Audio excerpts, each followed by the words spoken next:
Hello everyone. Hello Juliana and all at Sakya friends, as well as our very uh, helpful, very kind translators. Uh, Very blessed Sagadawa, and congratulations everybody being able to receive this special empowerment of Shakyamuni Buddha from none other than His Holiness Sakya Koma teacher on this auspicious day. It already is a very great blessing. So I'm here asked to give the explanation on the sadhana of this practice, which I will do. Before we do that, we will do the refuge prayer. This refuge prayer is by Atisha, remember? Atisha is also the empowerment that we receive today is from Atisha tradition, Kadampa. And so this is really refuge prayer. First two lines is refuge, second two lines is generation of bodhicitta, which most of you know by heart. And those you don't know, please join your hands at the heart and renew your refuge. And on the Sagadawa, which is the 2568th anniversary of Buddha's in attaining enlightenment and passing away of nirvana. So it's very auspicious. I'm glad that I have this good karma to be able to offer this explanation of the sadhana. So before do that, please include all people in your life and friends and strangers, and particularly those who are caught in very difficult circumstances of their life, of war and famine and catastrophe, and others in their own troubled mind. I think of them, may the benefit of this practice and teachings ripple effect to so many people. So it is for this we are doing this session. Ho yenda Buddha Dharma Sangha Atere Yedeve Laideme Bhavache Ayeve Dala Ashare Buddha Hutu Beings and Abu Dharma Sangha Aitere Yedelaidem Bhavache Ayevendala Ashare Buddha Hutu and Abu Dharma Sangha Aitere Yedelaidem Bhavache Ayevendala Ashare Buddha Hutu.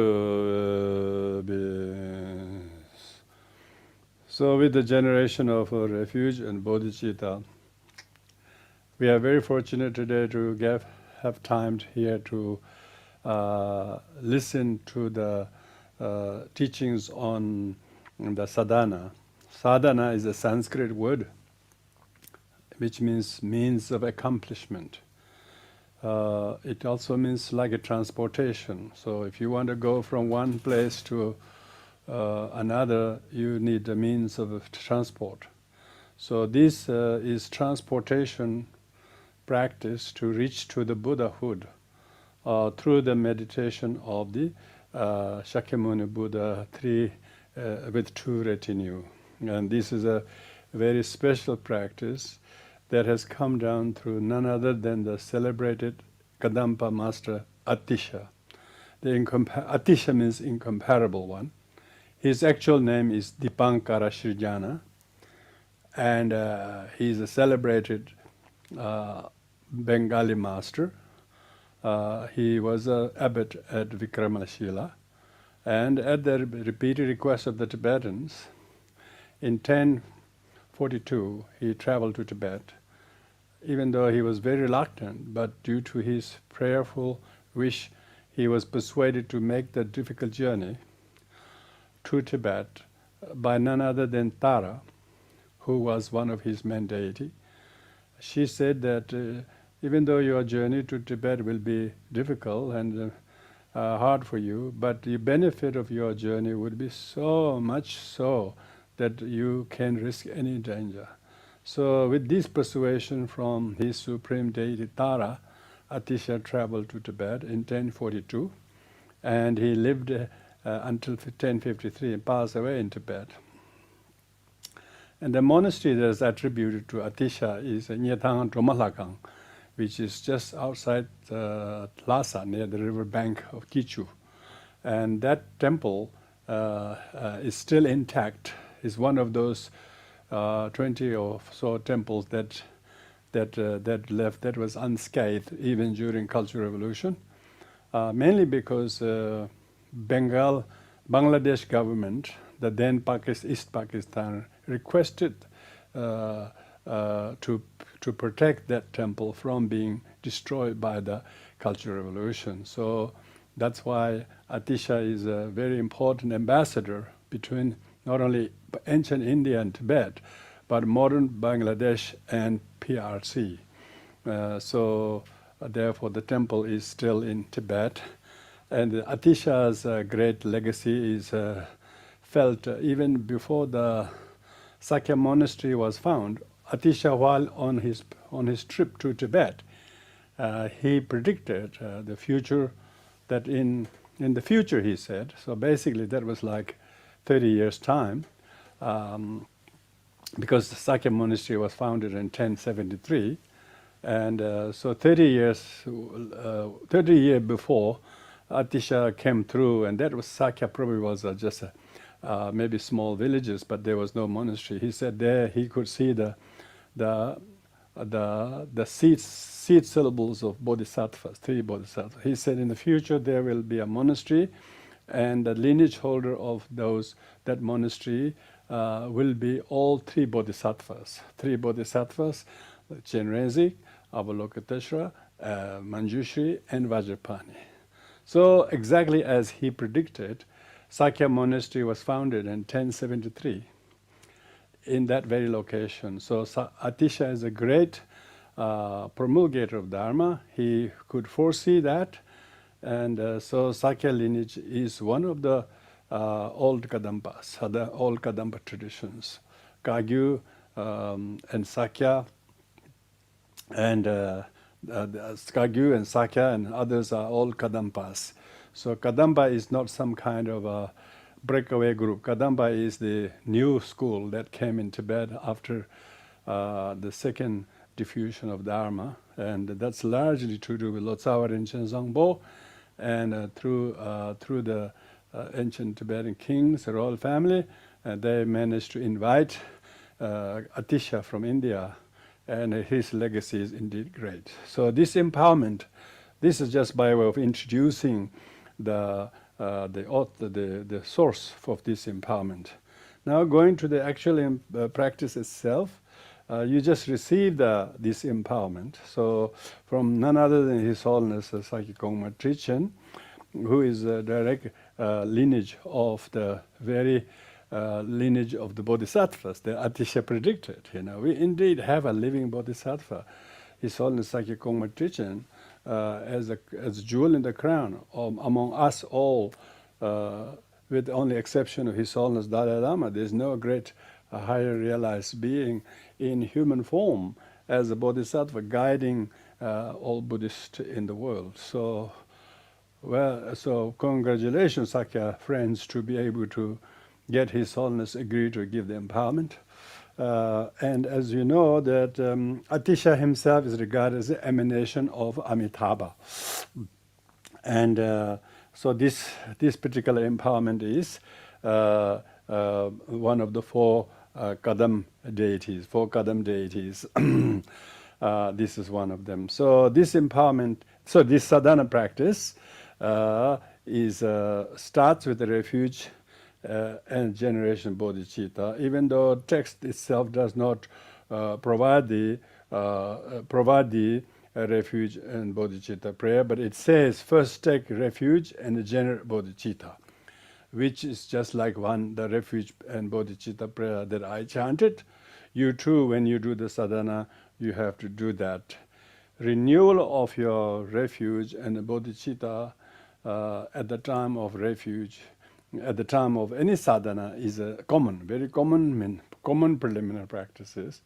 Refuge is the foundation of all the pratimoksha practices. Whether the pratimoksha vow holder is a lay upasaka or uposatha, the 24-hour vow holder, or bhikkhus or bhikkhunis or novice, all these 8 types of pratimoksha holders, vow holder, they all must have the foundation of triple refuge holding vows first. On top of that, then they receive specific upasaka vows, specific novice man and novice woman, as well as fully ordained monk and fully ordained nun.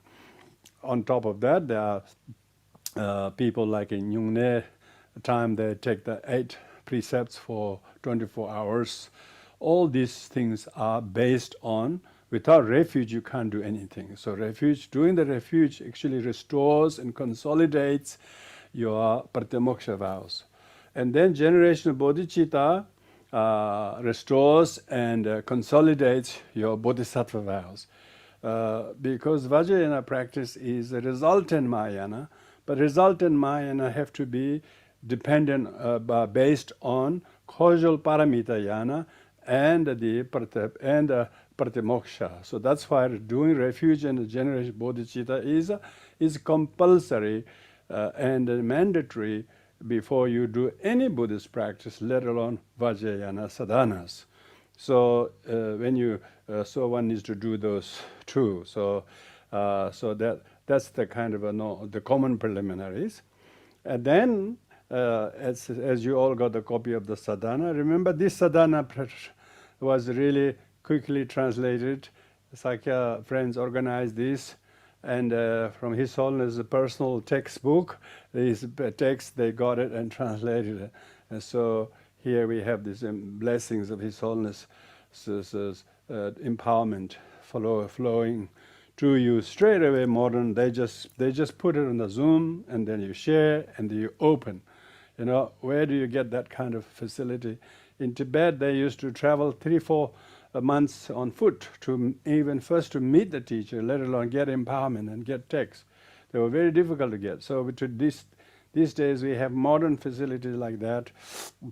So the sadhana that you have before, it says after refuge and generation bodhicitta, you now need to do the accumulation merit. For that, it says from the vividly appearing hung in my, because you as a recipient of Shakyamuni Buddha empowerment or other empowerments, as a deity yoga practitioner in the sadhana, you should, as the practitioner deity, as Avalok Shakyamuni Buddha, from the vividly appearing, you should always think that your seed syllable hung is always in your heart, no matter which deity you practice. The hung is the universal seed syllable at the heart. So some deity like Tara might have tam, but the hung is the most common seed syllable of many deities. So seed syllable hung in my means yourself as Shakyamuni Buddha, because we are all potential, we are all Buddhas, remember that. And so therefore have the strong sense of divine pride that you are Shakyamuni Buddha, and in your heart you visualize seed syllable hung. I suppose the seed syllable hung should be, usually seed syllable hung is blue in color, so if we assume that, but sometimes the seed syllable is hung like is color of the deity's color. So in this case, Shakyamuni Buddha is golden in color, maybe the seed syllable hung. This is just my remark. Anyway, you visualize the seed syllable hung, and light rays radiate from this, and invite the trio of the 3 supreme sage retinue. So you visualize Shakyamuni Buddha, Maitreya Buddha on the right, on the left is Avalokiteshvara, and as well as surrounded by all the Buddhas of the past, such as Karkuchanda, Kanakamuni, Kashyapa, all 35 Buddhas of confession, as well as all of those Buddhas you should visit, and as well as Bodhisattvas, like 8 near Bodhisattvas, 16 Bodhisattvas. All of them appear before you in the space before you. This is called creation of the merit field, yeah? You have to, we always create karma in front of people, don't we? So here we want to create a more meritorious karma and visualize all the Buddhas and Bodhisattvas right before you. Yeah, so you got to visualize that these are not just you imagining, these are true wisdom beings are always there. And so they instantly appear before you, and then you say the Om Vajra Samaja, that's the mantra. The mudra is like this. Om, right, touch the right fist on the left hand at your heart chakra, because this is signing that what you're saying, from my heart, whom rays of light shines, and then this unveils before you the whole merit field, flying Shakyamuni Buddha, surrounded, accompanied by Maitreya and Avalokita and all Buddhas, Bodhisattvas in front of you. Om Vajra Samaja literally means, Om Vajra means adamantine. Samaja means gathering. So means hail to the ultimate gathering. So this it's like a summoning. It's like an invitation. It says invite the deities with the invoking mudra. Invoking mudra is this vajra, this right fist on the left hand, left fist, and touching your heart. That's called a invoking, and like this, and then snap the finger and cross at your heart. Instantly imagine that all the merit field is before you. So this is called, you need to bring the form into the appearance. You got to visualize them, and you got to feel the blessings. You got to be very sincere. You got to be very serene attention. You should not waver your attention, but just see them, feel them, know them, and actually almost have the vision of them. And that is called Om Vajra Samanza, means hail to the adamantine gathering. So the mantra is Om Vajra Samanza, mudra is this hand gesture, dhyana is the concentration. All Vajrayana practices has the trilogy of the mantra, mudra, and dhyana. Ngakpang, chakya, tinginzin in Tibetan. Tinginzin means the mental concentration. If sometimes when you do the sadhana in the train or airplane, you don't have to do the mudra if it's not appropriate. But you mainly use the mudra, mainly use the concentration. But in your own home, you should do all three together: mantra, mudra, and dhyana, and then you invoke.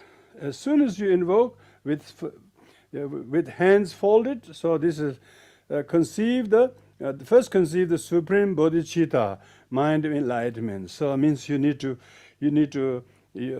have this ultimate. Your bodhicitta was already there, yeah. So I don't know why it's all of a sudden now saying you already have bodhicitta motivation to do the practice anyway. So here, in the presence of the enlightened ones, you should renew the bodhicitta, and the gathering, the accumulation for 3 uncountable eons. You vanquish the 4 obstructed Mara. Homage to you, a blessed lion. So this is paying homage. This is paying homage to the Shakyamuni Buddha, who gathered, who accumulated accumulation merit for 3 uncountable eons. Yeah, duration of 3 uncountable eons. And you means Shakyamuni Buddha. You vanquish means destroyed and conquered the 4 obstructed Maras. 4 obstructed Maras is the 4 Maras or what Skanda Mara means aggregate Mara. Skanda means aggregate, physical aggregates. And the second is klesha. Klesha is affliction. So that's the 6 root afflictions. And then third is the Mritu Mara, means fear of death Mara. And fourth is Devaputra Mara. So these are the 4 obstructive Maras, yeah. So when we say the Buddha, the blessed one, Chomden in Tibetan, And Chom means one who has conquered the 4 maras. Then means one who possesses the 6 perfections. So therefore here 4 obstructive mara means one who has conquered the 4 maras. Only the enlightened one is the one who has conquered the 4 maras. Some deities actually have the 4 maras stacked on top of each other and trample upon to symbolize that. Other deities don't have that, but they all actually, the one uniform quality is they all have destroyed the 4 maras. So here that is explicitly, so you vanquish the 4 maras. Homage to you, the blessed lion. So homage is the physically paying homage, so you should join like this. Verbally, you should recite this verse very, very devotedly. Mentally, you should feel the radiation of presence as you're right next in front of His Holiness, like that. You should feel that you're right in front of Shakyamuni Buddha with all everyone, and then you feel completely moved to great devotion with your hands and thought and prayer. And the blessed lion. Blessed lion is a because Buddha is often called lion of men, lion among men. This is lion among blessed ones. Blessed ones, fully enlightened blessed ones. So that's a praise to homage to Shakyamuni Buddha. So that's paying first accumulation merit. Accumulation merit, paying homage is very important because paying homage is a remedy to pride and disrespectfulness and carelessness and very much egotistical mind. If we bow down to the Buddha, whether it's just 1 prostration or 3 or at least reciting a verse like this, you should totally imagine your body multiply many times and pay homage, verbally reciting, everyone chanting, and mentally feeling the devotion. With that in mind, you pay homage. So that is purifying your root karma, root affliction of pride. And then you make the 8 offerings. It says, saying this, make obeisance, means pay homage. So this is Buddhism with belief, Buddhism with belief, We are not worshipping some idols or something. We are worshipping wisdom beings in front of us. And not only we are paying homage to them, not the Buddha needs our respect, but we need to overcome our pride and disrespectfulness. And this is followed by the 8 offerings. From my heart, offering like flowers and so on, carried by the goddesses that radiate out and offer them. Yeah. So you should visualize from your heart, goddesses issues out. Each of the goddesses a slightly different color and different hand implements, because color is slightly different, but the goddess that you issue is not just one. The one goddess you issue multiplies into many, and all of these goddesses then offer these 8 offerings. The 8 offerings are respectively inserted into this template. Om Sarva Tathagata, then Partitsa Soha. And so in between the Om Sarva Tathagata and Partitsa, you put the word Argam, which means drinking water. Padyam, which means feet washing water. And so you put each of the words there, and then you make offerings. You also make the offering with mantra. Om Sarva Tathagata means homage to all the enlightened ones. Argam means drinking water. And Pratitsa Soha means you're making offering. So be it. So you're offering drinking water to the Buddha. Of course, offering clean drinking water to the Buddha. Water is a very pure offering substance, less likely to be tainted by mildness and so on. So this is also Atisha himself recommended the Tibetans to make the 7 offering bowls filled with water every morning, so that each of the 7 bowls represent 7 limbs. So that's a general one, because when you fill just the 7 bowls with water, each of the bowls represents one of the 7 limbs. But here there's 8 offerings, because 8 offering here is drinking water. Buddha is not thirsty, but we offer the drinking water to the Buddha through mantra Om Sarva Tathagata Aragam, and then do the gesture of the two middle fingers protrude out as like a spout of the jar, spout of the kettle from which you pour the drinking water.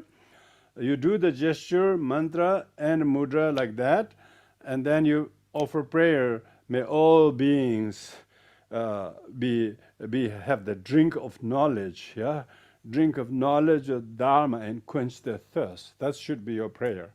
And then goddesses absorb back into you, bring those blessings. And the second is Om Sarvatadagata Padyam. That's a feet washing water.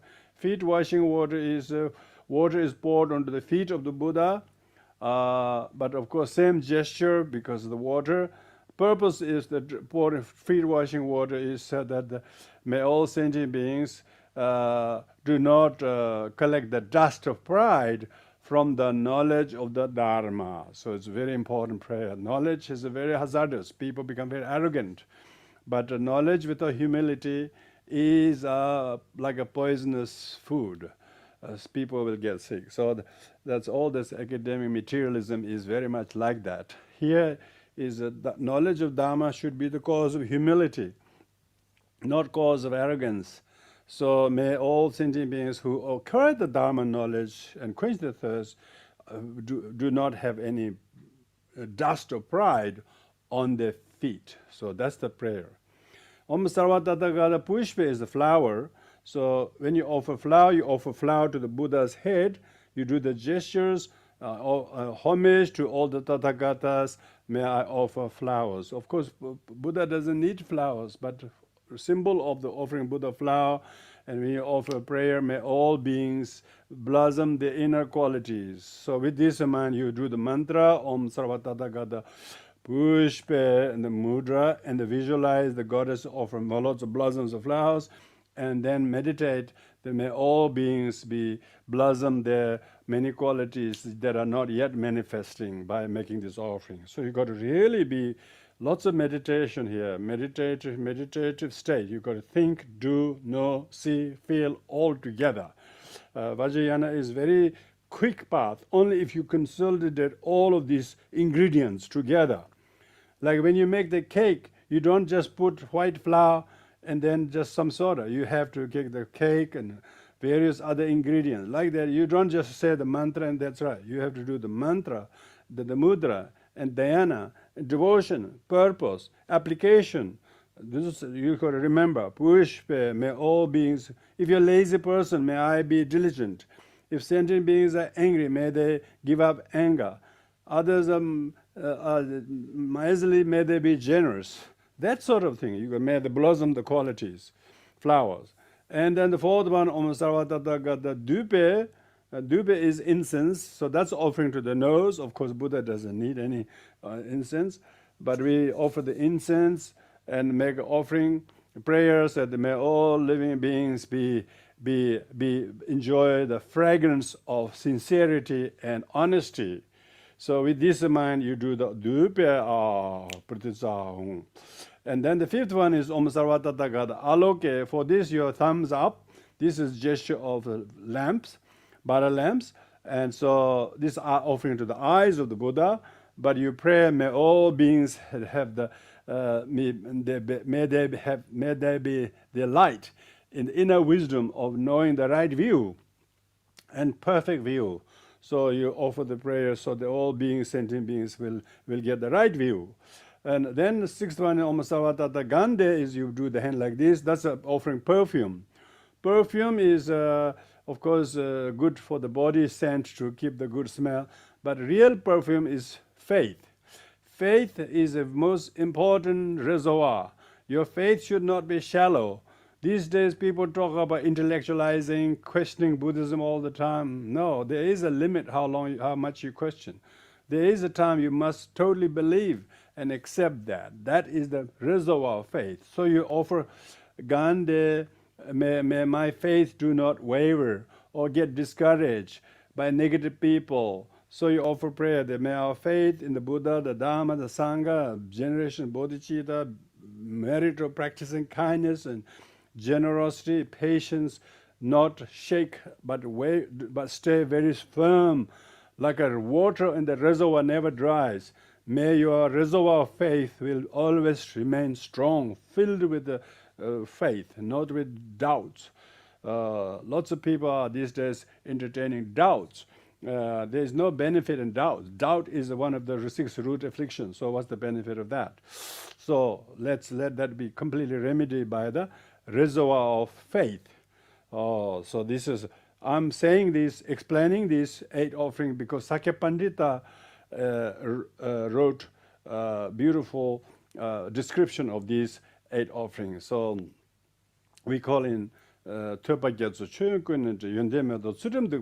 is a special prayer, which actually I'm explaining anyway. And then the 7th one is Om Sarvatatagata Navidya Ahung. That's offering of food. So when you're offering of the food, you do the hands like this. So food is, of course, Tibetans make tormas, and Indians make fruits, and Chinese make buns, and whatever. But real food is meditation. Most people got so much food in their pantries and fridge, but they're yet starving. They still are hungry. They don't have the wisdom and knowledge. So may the people have the meditation. May they be diligent with the daily sadhana practices. May they not miss out their daily sadhana. That is the food of food, So may they enjoy the food of samadhi every day. With this in mind, you do the Nevedya Pratisa Ahung. And the last but not least, Om Sarvatataka, the Shabda. Shabda means sound or music. You touch the 2 forefingers as you're beating a gong or something. And that mantra, mudra, and dhyana you offer, may all beings practice right speech. May your speech become like a musical instrument. That you never say bad words to, against, behind people, back, or whatever. You always say good things, to kind things, things like that. So these 8 offerings, you should do it very, very carefully. Mantra, mudra, dhyana, with gallant, sort of with a very elegant movement of hands. That is actually very good, therapeutically very good to move your hands. People who are dyslexic, could not visualize, could not recite, do with hands.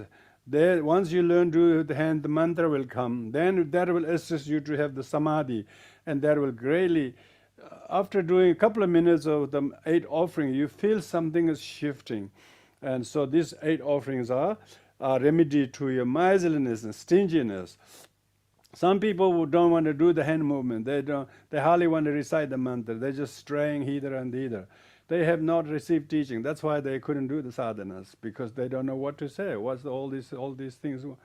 They thought the short mantra was back at the bottom of the sadhana. They don't want to do these sadhana mantras because they don't know the meanings. So Vajrayana has to be explained.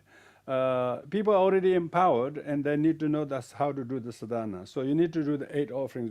That's why you have also at home, you also put the seven offering bowls from left to right, and some other items representing this. So these are very, very visual reminder of how to be diligent with your devotional practices. So that's the accumulation merit by making offerings, which is a direct remedy to your miserliness, stinginess, and meanness over material things and so on. So we need to learn to practice dana and generosity. And we are all enjoying the dana of all the people who are offering their time and services, and His Holiness Kongma giving his time, giving the empowerment.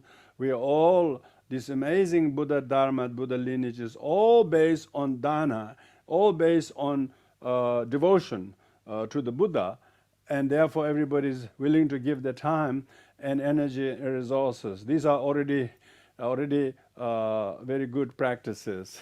So then you move to do the 7 limb prayers. 7 limb prayer, His Holiness explained during the empowerment. These 7 limbs are the very corners, I would say, very pillar of the Vajrayana sadhana is the 7 limb prayers.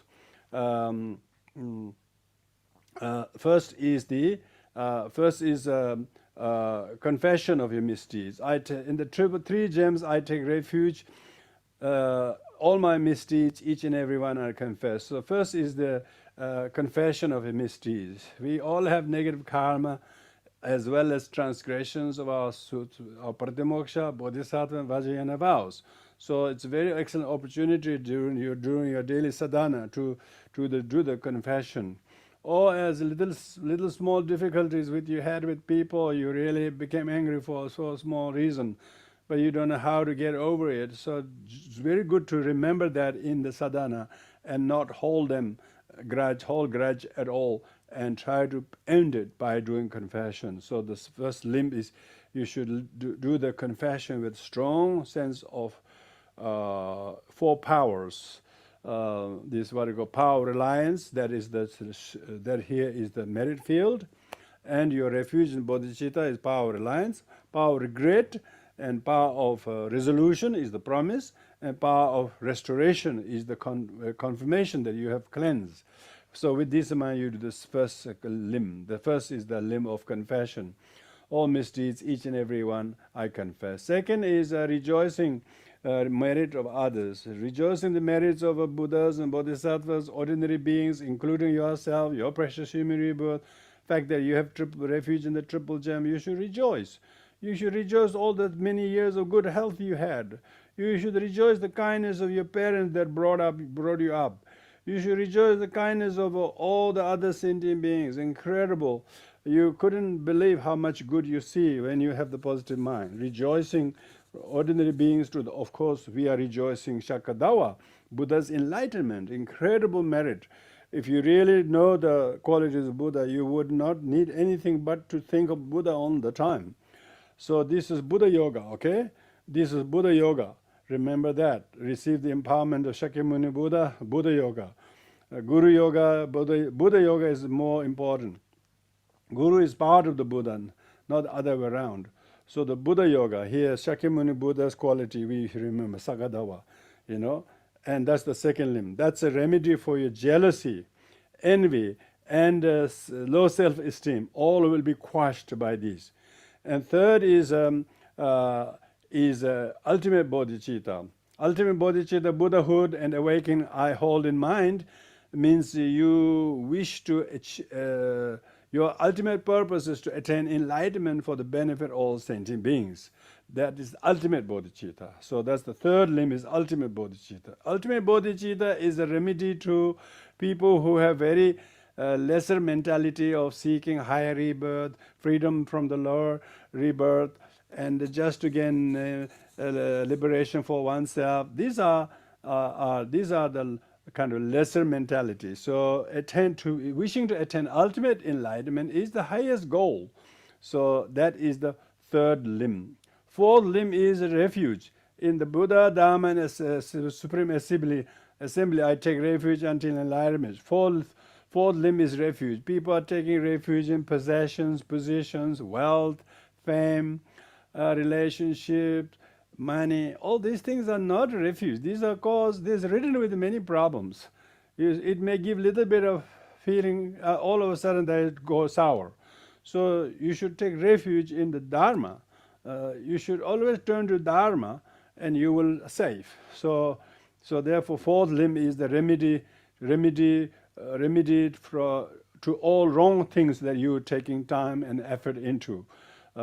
People are putting lots of time in career, possessions, positions, and status, and this sort of thing. These things are all cause of suffering. These are all worldly dharmas. So this is remedy to that. Take refuge in the triple gem, fourth limb. Fifth limb is wishing bodhicitta. In order to accomplish my own others' aim, I generate bodhicitta, the spirit of awakening. That's bodhicitta. Bodhicitta is the most precious one. It is said that there is no merit that can compare with bodhicitta. Even you fill the whole universe with the riches, 7 treasures, and offer the Buddhas, there will not be even iota of merit, that merit of generating bodhicitta. Generation of wishing bodhicitta is the remedy to your selfishness, to your selfish motivation. And then the sixth one is engaging bodhicitta. Having set my mind upon supreme awakening, I invite all sentient beings to be my guests. Yeah, you should always be the tireless host to invite others, give the things you have, do things even you did not have time for. And this kind of willingness to sacrifice your own well-being for the sake of others is the engaging bodhicitta, be that generosity or discipline or patience or whatever the case might be. I invite all beings as my guests. You invite everybody as your guest.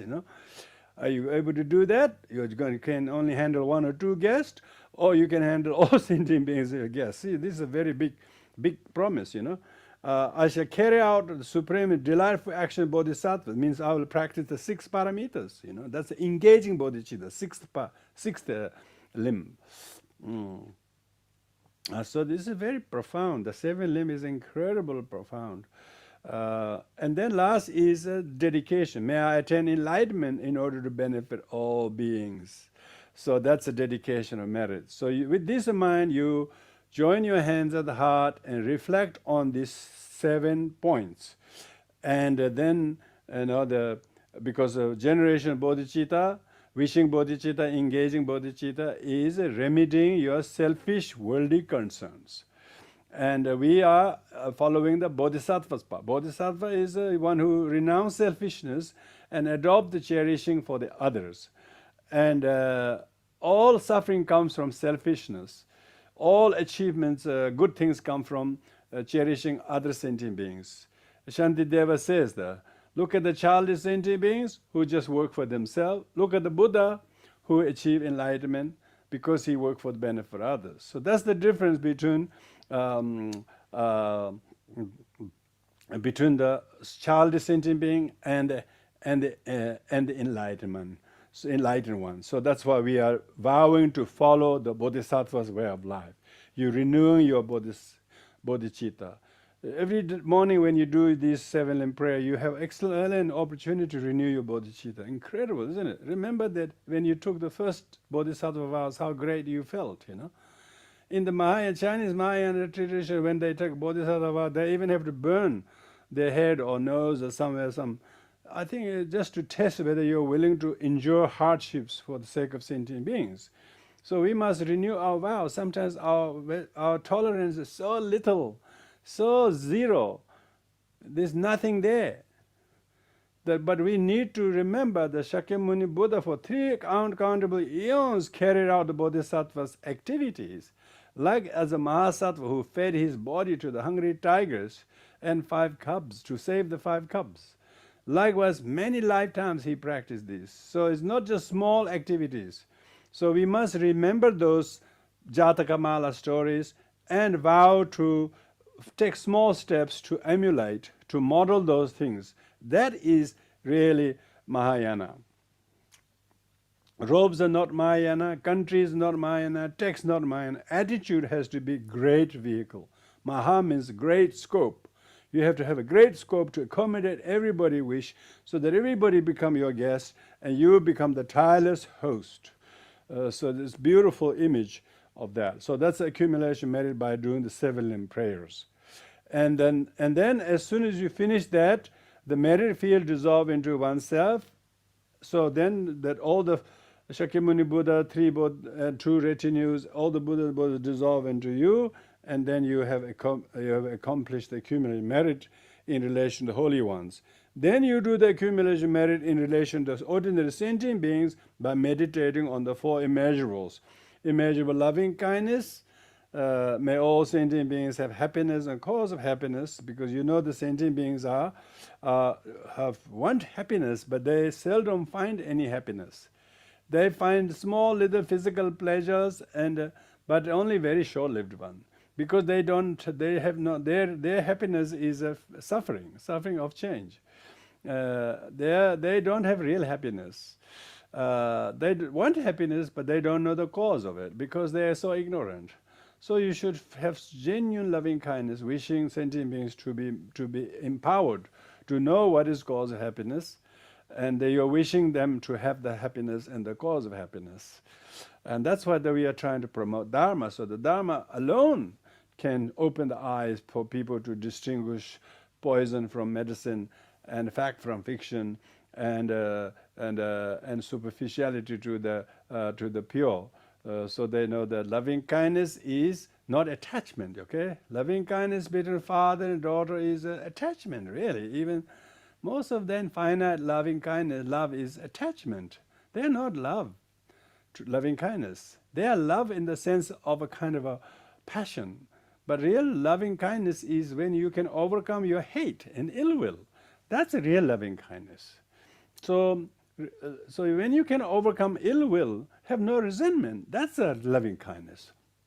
May all beings have happiness and cause of happiness, which means lack of ill will, lack of resentment. That is your prayer.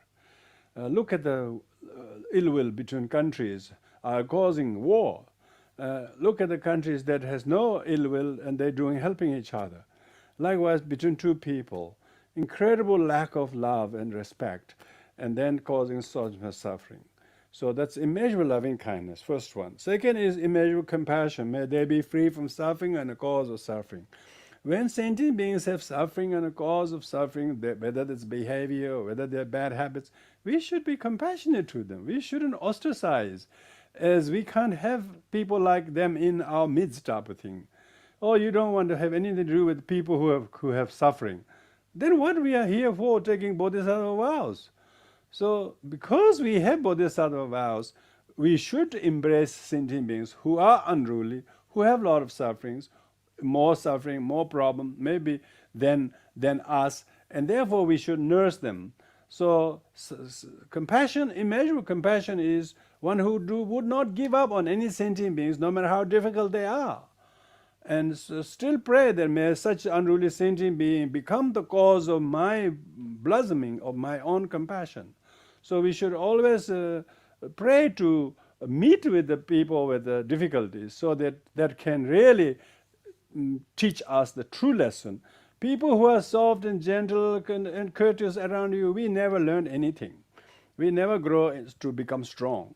Only with sentient being with difficulties, with a lot of sufferings, we will be able to learn. So may all beings be free from suffering and the cause of suffering. Means may we never give up on sentient beings with problems, but try to embrace them with unconditional compassion, immeasurable compassion. May they never part from happiness that knows no suffering. This third one is immeasurable joyfulness. The sentient beings have happiness, but their happiness is a very short-lived pleasure and would become suffering of change again. And they don't really have a happiness that does not turn into suffering. They become friendly one moment, all of a sudden they're fighting. They have one position for a moment, all of a sudden they lost, they're suffering. So they don't have any long-lasting happiness because they're all full of flaws. So we are praying that may all beings have a true happiness that does not turn into suffering, like happiness from lack of ill will, happiness from contentment, happiness from refuge, happiness from precious human rebirth, happiness from meeting His Holiness Dalai Lama, His Holiness Sakya Kongma Techen as your Guru, receiving this empowerment. These are real cause of happiness. This joy will never disappear. That is very important. The joyfulness, true joy, not from ordinary things. Joy doesn't, only physical pleasure comes from ordinary things. Mental joy comes from lack of ill will. Don't do ill will, don't do jealousy, don't do competitiveness, but rejoice, be kind to each other, be forgiving to each other, and don't even have an ill will to anyone. That will make you real joyful. May they never be part of happiness that knows no suffering. So that immeasurable joyfulness. Last is may they dwell in equanimity. So this is immeasurable equanimity.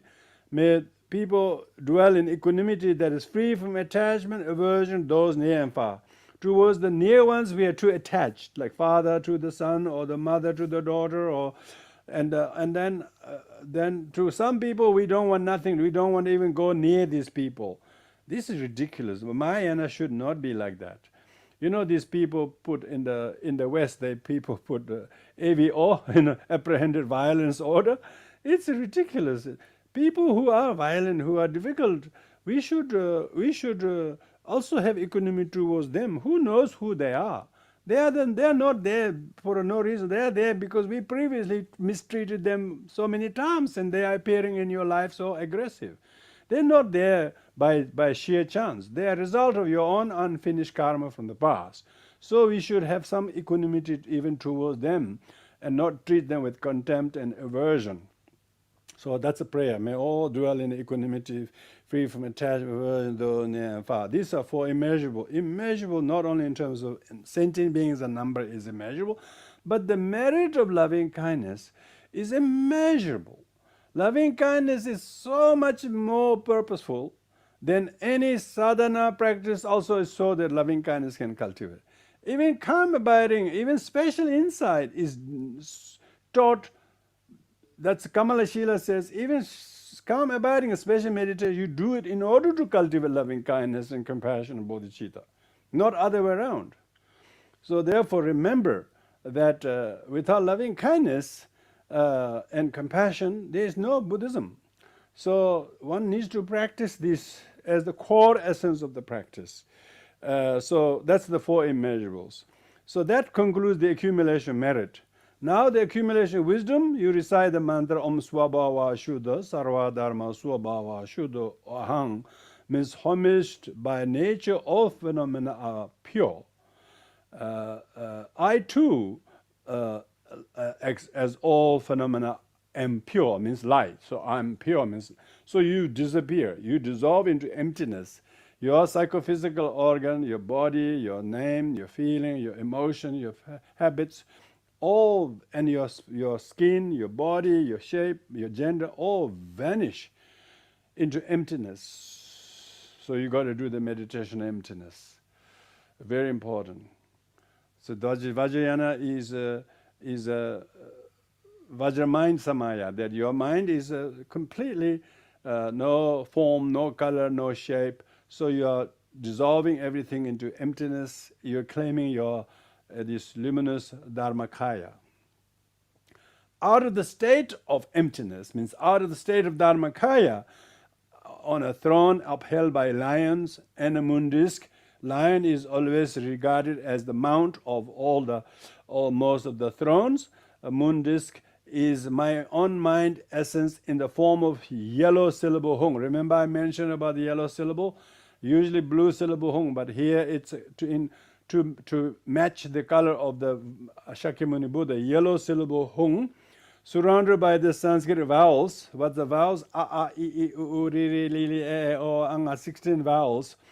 So many radiate syllable hung, and all the 16 vowels radiate, and it dissolves, meaning the syllable hung together with the 16 vowels dissolves into light and transform into a yellow vajra.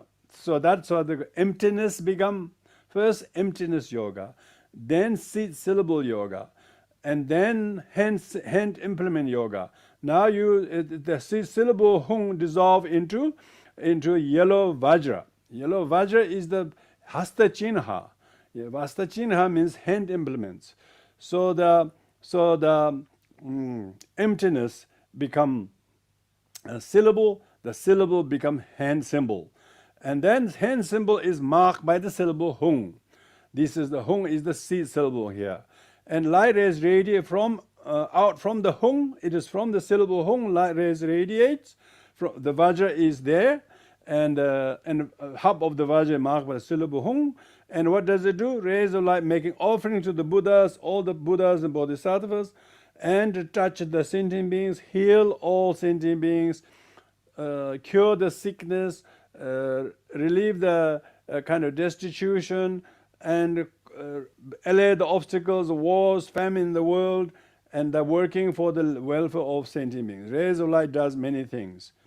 And after having done those two, honoring the Buddha and benefiting sentient beings, the rays of light absorb back into the syllable hung, and then instantly you transform yourself into the three deities, which is lion supported means lion throne, and gem encrusted throne. Yeah, I think when you talk about this, don't think about this solid marble type of thing, in the monastery. Think of them all nature of light, okay? Nature of light, even though gem encrusted throne, but don't think of the solid golden throne. Think of them as a nature of light.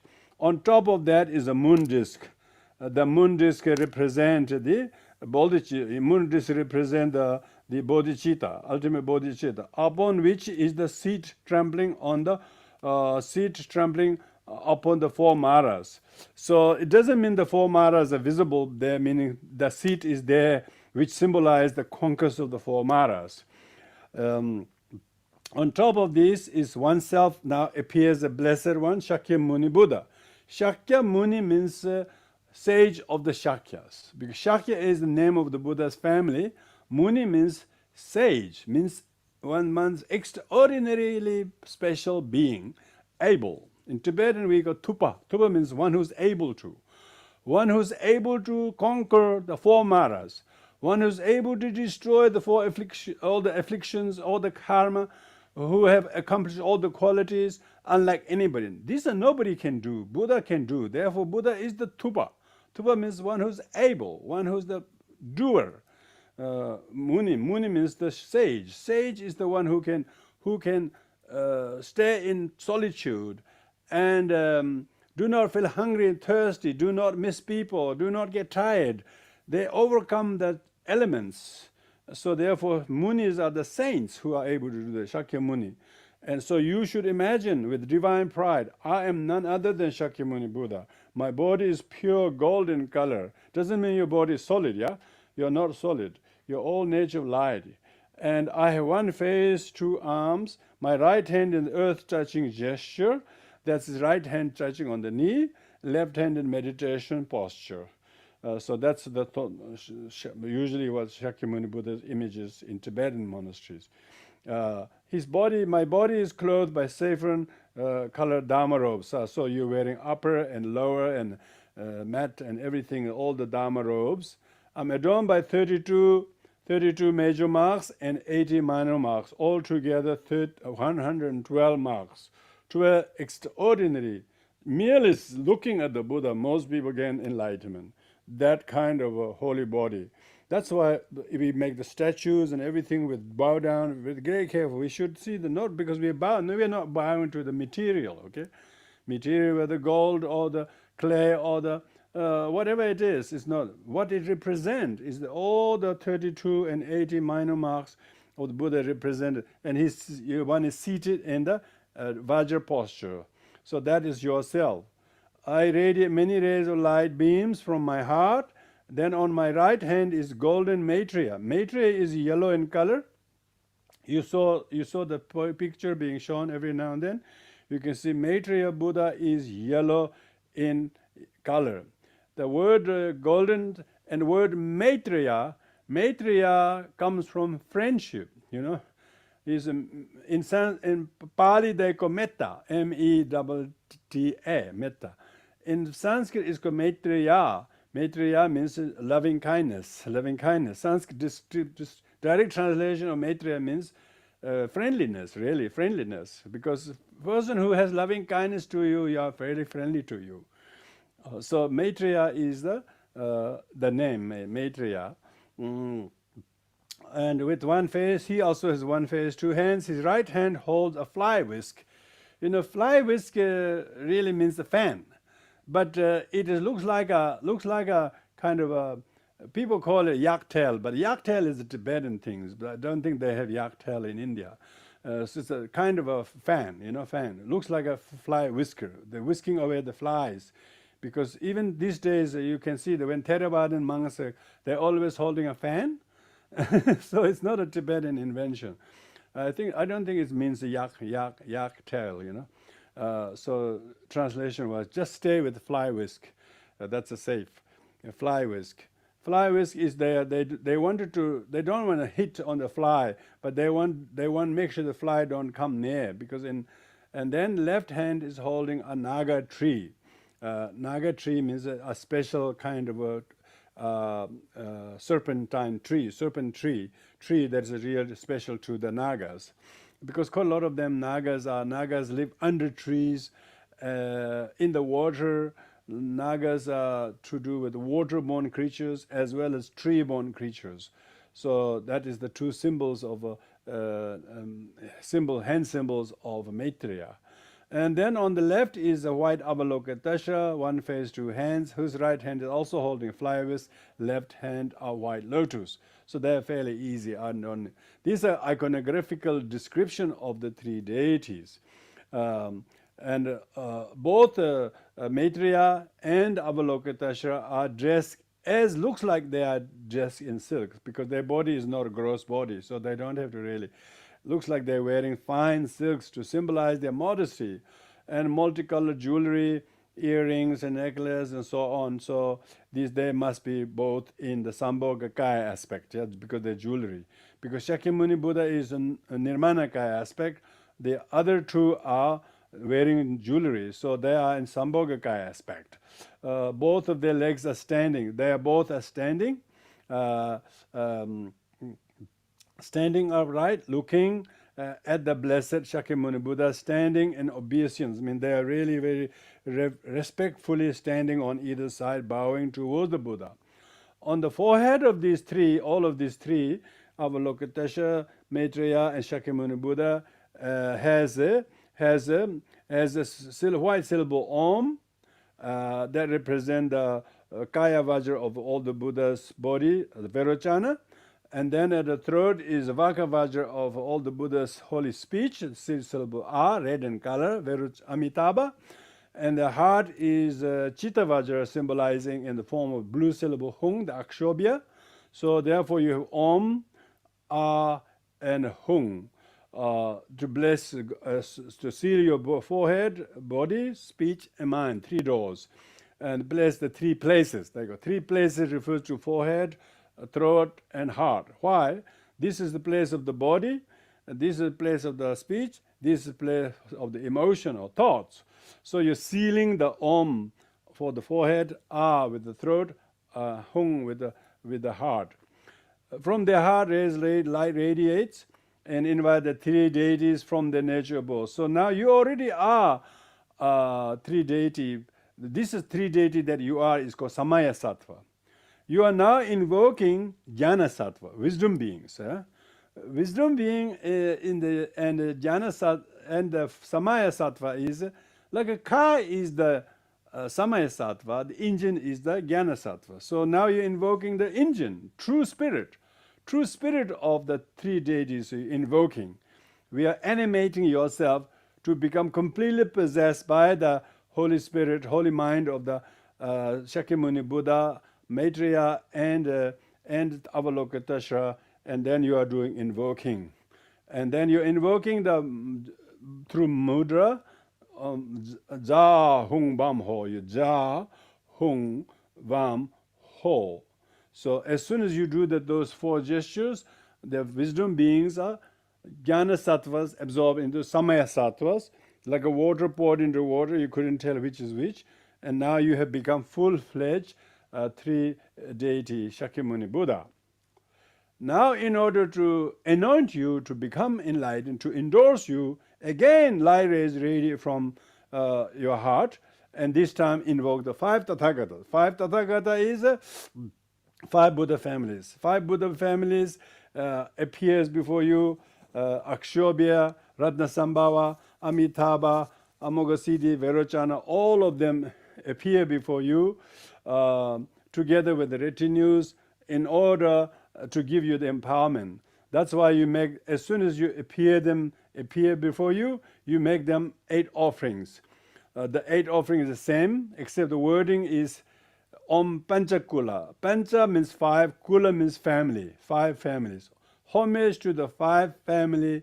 Saparivara means together with, and then retinue, and then Argampati, it's the same as before, as we mentioned about the 8 offerings. So you make the 8 offering to the 5 Tathagatas with the consort, because you're requesting to be anointed, to be endorsed by the 5 Buddhas, to say that you are fully a kind of coronated form of 3 deity Shakyamuni Buddha. And as soon as you make the 8 offerings, from the heart of the 5 families I mentioned, 5 families usually refer to Vajra family, Padma family, and so on, emanate the goddesses, and the 4 goddesses carry out the initiating vases and pour holy water into you. And by saying, just as the gods cleanse your body, means just as the Indra and Brahma, when Shakyamuni Buddha was born in Lumbini, was offered holy water. Moments you took birth, with the purest water of God, likewise I now cleanse you to and empower you. Because the 5 Tathagatas, I think word I should be really questionable. Likewise, we now cleanse and empower you. Because the 5 Tathagatas are saying jointly. So we now, because in Tibetan the subject is never clear. You can tell from the context. So from that, the empowerment is given by 5 Tathagatas. So of all the 5 Tathagatas is, first person plural. So it should be we. We now cleanse and empower you.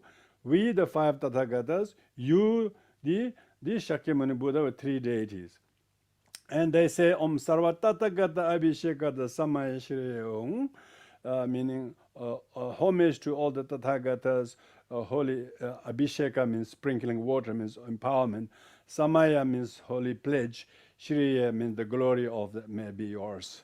So with this in mind, imagine they pour the water on you. One is empowered, and all the water goes into you.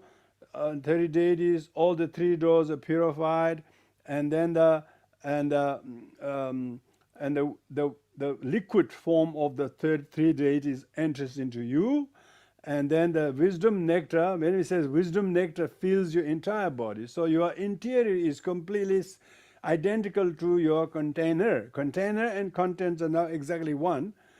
So the water overflows from your crown. Excess water overflows, meaning small water overflowing turns into the Lord of the family. 5 Tathagatas adorn your head, because, or just by akshobhya. If you want to be simple, just akshobhya in the center, and if you visualize all 5, akshobhya in the center, Verochana on the south, east, and Amitabha on the right, Radhasambha on the right, Amitabha on the back, and then Amoghasiddhi on the left. So that's what you do. But if you just visualize akshobhya, that will do. That's you as Shakyamuni Buddha. The crown of the heads of the 2 retinue, the Maitreya on the right and Avalokita on the left, they are adorned by the Shakyamuni Buddha itself. A small, small thumb size adorn both the crowns. So that's the conclusion, the empowerment. Now, imagine the offering goddess issue from your heart, and then make the same offering and praises. The offering is the 8 offerings we did at the beginning, and the praise is the same verse we did at the very beginning. So this is to honor you, honor your attainment of enlightenment as Shakyamuni Buddha. Then as Maitreya, you recite this prayer. This very one verse prayer, the fire of your great love burns up the dry wood of hate. This actually is a praise to, originally was a praise written by Kedrubje. I think Kedrubje composed this while during a debate, and then later on Tsongkhapa said that this praise should be offered to Rongten, because Rongten is the actual Maitreya, and so this prayer has a historical context of debate between scholars, and Rongten in Tibet is regarded as a Maitreya in a human form, and Kedrubje was very aggressive debater, as a dialectician, was almost saying not so nice words in their debate, and may even spat on him. So then Tsongkhapa rebuked Kedrubje, and you should go and you should not have treated Rongtenpa like that, because remember Rongtenpa is emanation Maitreya. You should go and check the statue, Maitreya statue. Then when Kedrubje went and checked the Maitreya statue, he realized that the sputum that he threw, I don't know whether that's correct or not, something he threw actually is on the face of the Maitreya statue instead of on the face of Rongten. So then, as a confession of that, this verse was composed by Kedrubje. Later on, this has become a Tibetans inserted this verse before the prayer to Maitreya. This I know for sure. The fire of your great loving kindness burns up the dry wood of hate. The light of your wisdom dispels darkness of ignorance. Dharma region, protector of all beings, who dwells in Tushita heaven, to you I pay homage, because Maitreya, as we speak, are still now dwelling in Tushita heaven as the Shwetaketu. Shwetaketu is the reigning name of the king, Dharma king in Tushita. Tushita is the land of joy. Translated, Tushita is a Sanskrit word, but Tibetan English translation would be land of joy. Is Ganden. So one who lives in Ganden is the Maitreya. So that's the future Buddha. So you're paying homage to that. And then the praise to the Avalokiteshvara. This is the precious Lord. Your body is white and unblemished. Your crown adorned by the perfect Buddha. That's Amitabha. Your eyes are compassion gazing all beings. This is Chen Re Zik. Tibetan word Chen means eye. Re Zik means always looking until his eyes torn apart. Eyes of compassion gazing on all beings, even your eyes get tired. Avalokiteshvara to you pay I homage. So these two verses, three verses are the actual praise to the three deities. Yeah? So after that, then you engage in the recitation of the mantra, which is Om A Vajra Ahung Soha. That's the, basically that main mantra is the, this mantra is the mantra of all of them combined together. Yeah, that's why I call them main mantra. At the heart of the threefold deities and retinue, syllable mundus, the seed syllable surrounded by the mantra. So that's the mantra Om A Vajra Hung Swaha. Then Shakyamuni Buddha mantra is Om Muni Muni Ma Munaya Soha. That's you heard His Holiness give the transmission, recited one round tonight. And then Om Maitri Mem Soha. That's Maitreya's mantra. Maitreya's roots, seed syllable is Mem, because it's a diphthong, Mem. Maitri is this, means loving kindness. Mem is the seed syllable, Soha. Then Avalokiteshvara mantra is Om Mani Padme Hum, 6 syllables. So those are the distinctive 4 mantras, one for all, and then each mantra for each of them. So you recite that as much as you can, and then come to the conclusion of sadhana. Blessed One, please bless the mind stream of myself and all sentient beings. So you as a, now who you're asking is, you're asking the Akshobhya on top of your crown. Because you don't have a merit field, anything. You have only Akshobhya on top of you. You're asking, oh bless them, please bless my mind stream and all sentient beings. So with that in mind, you then conclude. How do you conclude?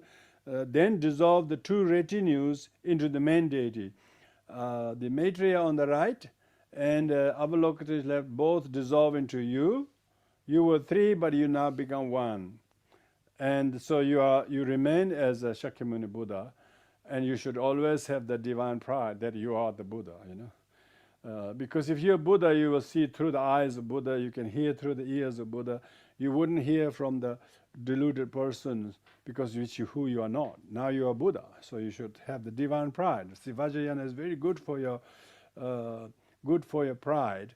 It makes a divine pride, and you shouldn't see the pride is a problem in Vajrayana. Vajrayana is path of non-abandonment. So divine pride of that I am Buddha. Because of through the Buddha's eye, you can see all sentient beings with immeasurable wisdom and kindness, unlike the ordinary point of view. So because we are so egocentric with thinking I, me, therefore we always see through the wax eyes of deluded person and the propensity of that. But when you develop the propensity and identity that I am the Buddha, then you will also be able to see the wisdom through the wisdom eyes of Shakyamuni Buddha. So it's very skillful. Vajrayana's path of non-abandonment, thinking that you are always Buddha. So you don't dissolve yourself in emptiness, but you just become a Shakyamuni Buddha, and that's it. You stay that way. And even you're moving about, doing other things post-meditation, you should always think, I'm Buddha. So then comes the dedication merits. So that concludes the teaching on the sadhana of the Kadampas, a very special 3-deity Avalokiteshvara practice. So may each and every one of you who have given your valuable time tonight in not only receiving the empowerment, but also very keen to learn to do the sadhana. Now, if it's the first time you receive an empowerment in Shakyamuni Buddha, you should really take this up and recite the mantras every day. If you can do the sadhana, it's not a very long one. If not, at least always Om Muni Muni Ma Muni So, Muni Muni Ma Muni So. Even some fear comes, you should recite Om Muni Muni Ma. Doubt comes, recite Om Muni Muni Ma Muni So. Even some kind of other negative thoughts comes, don't dwell on those thoughts. Straight away recite the mantra that I'm Buddha. So with that in mind, you should be a mantrayanist. Always recite the mantra, remember the mantra, and just protect your mind from discursive bad thoughts. Use the mantra recitation to curtail your negative train of thoughts. And there will be great many blessings, and many blessings are the blessing. Blessing means transformations. You will change your mind about many things. Recite the mantra. Then you will be able to drop anger, jealousy, sadness, doubt, fear, anxiety, uncertainty. Don't just recite the mantra, everything will purify your mind. It will quell everything. With that belief, you should therefore do this practice as best as you can. So thank you, everybody. You have been very diligent in receiving not only the empowerment, but also my explanation tonight.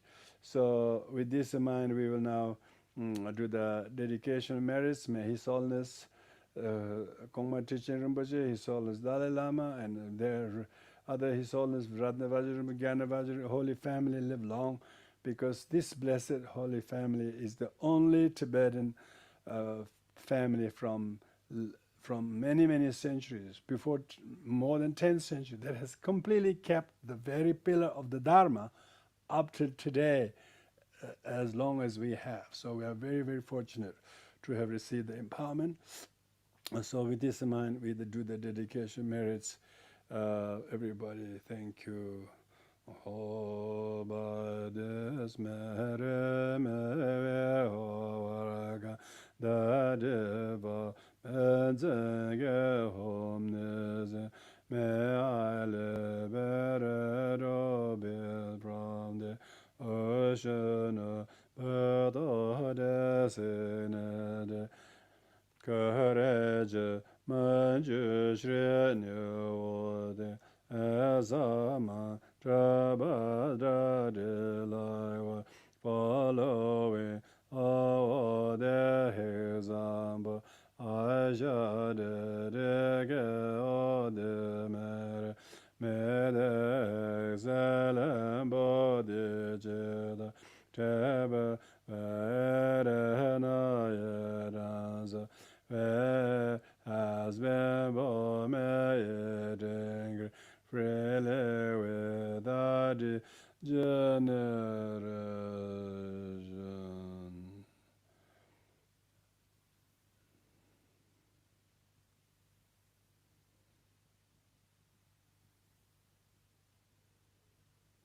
Thank you, everybody. So that may the blessings of this empowerment teachings you have heard, and on Sagradawa, may each of you have a blessed year ahead, and may your life and time and be always guarded by your conscious reflection on the infinite qualities of the Buddha, Dharma, and the Sangha, and your pure, precious human rebirth that has blessed you to have the good fortune to be in Dharma. And thank you all, the translators, Sakya friends, and friends of Sakya friends, friends of Sakya friends, and friends of all sentient beings. May you have a good year ahead. May all the sufferings turned into cause of growth.